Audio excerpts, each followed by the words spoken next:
closed back in 1931, the height of the Depression. The company ran out of money and they left all their equipment inside the mine and blasted the entrance to the mine shut. They intended to reopen, but they never did. When they decided to open this for tours in the 60s, they went in the mine, they found equipment in there, so they brought it out and rebuilt it. And those cars that we used to haul people in and out with were actual coal cars that worked this mine through 1931. There's something in here that bothers my allergies. I don't know what it is. The engine that pushed us here today, it's 85 years old this year, the Henry Clay. It was built back in 1927 by the Vulcan Iron Works up in Wilkes-Barre.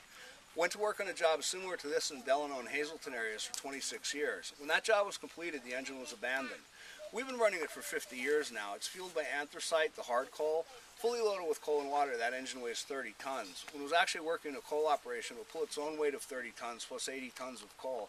That's believed to be the only Vulcan narrow gauge still operating in the world under anthracite steam today. Give you a little history on the Pioneer, actually working back to that engine. Back in the 50s when the mine started shutting down around here, the local economy was in a pretty bad slump. We had a very high rate of unemployment. A lot of people were leaving the area trying to find jobs elsewhere. Common thinking in town at that time was that they needed to attract manufacturing jobs to replace the lost mining jobs. We had some people in town thought that tourism would help the economy as well. One of our local attorneys was on vacation in New York with his family. While they were up there, they toured a salt mine. On the way home, Mrs. Strauss said to Harry she thought that it was a very good tour, and that it would be great if there's a coal mine that people could tour national like they had toured that salt mine in New York.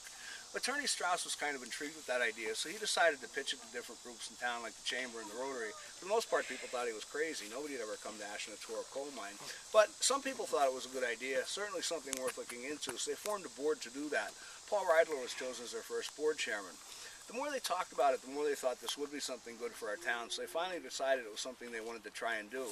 One of the last planning meetings, though, one of the directors said to Mr. Reidler, well, this is all good in theory. We have no money. How do you propose to do this? At that point, Mr. Reidler went around the table and assessed the board members anywhere between $100 and $500, whatever he felt the men could afford. That's where they got the money to reopen the Pioneer. With the money that the board put up, they leased the mine, re-timbered the mine, built some of the buildings we have out there. Everything was all set to go, except all along one of the directors had been insisting that we should have a steam engine here as well as reopening the mine. They looked around the area and they found two Vulcans in a junkyard in Hazleton, sent up to see if they were available. The junk dealer told the board he thought the engines were useless. He was actually planning on cutting them up with a torch for their scrap metal value, but he told the guys if they were really interested, he'd wait a couple of weeks to see if they could come up with the money. He wanted $1,200 a piece for them. At that point, the board was out of money. The men refused to put any more of their own up, so they made an appeal to the community. The Kiwanis Club and the Rotary Club in Ashland each agreed to buy an engine for us, the 27 that we're running today and the 26 Vulcan that we have in reserve. That's why we have the Kiwanis and Rotary emblems on the engines. Back then, they paid scrap value of $1,200. Today, each engine is valued at $250,000. And they trust me with it. Now, does anyone have any questions? Yes? I didn't understand quite what you meant when you said you got the 500 per man. How did that work? What was the... Well, the guys in town, it was all the big wheels, the bankers, the lawyers, the doctors, the undertaker. Reidler knew their financial situation, so he went around the table and said, like, to Fritz Call, you can afford 500. He went to Marco, and Marco, a prime example, he said, you own the hotel, you're going to benefit from this. So it wasn't the workers, it was the... No, it was the guys. They got nothing out of it. They did get their money back. It was a really unique group of guys. Harry Strauss just passed away about 3 years ago. 97 years old, practiced law till the day he died. He was in his law office at Friday, went home and died on a Sunday. Just a really interesting group of people. Give you an idea of the caliber of them. Reidler, when they decided to do this and they got the locomotives, they needed a place to work on the locomotives. There were no buildings here yet. So he bought an old coal company at the bottom of town. It was called the Phoenix Coal Company and the Phoenix Building. And he bought that in '62.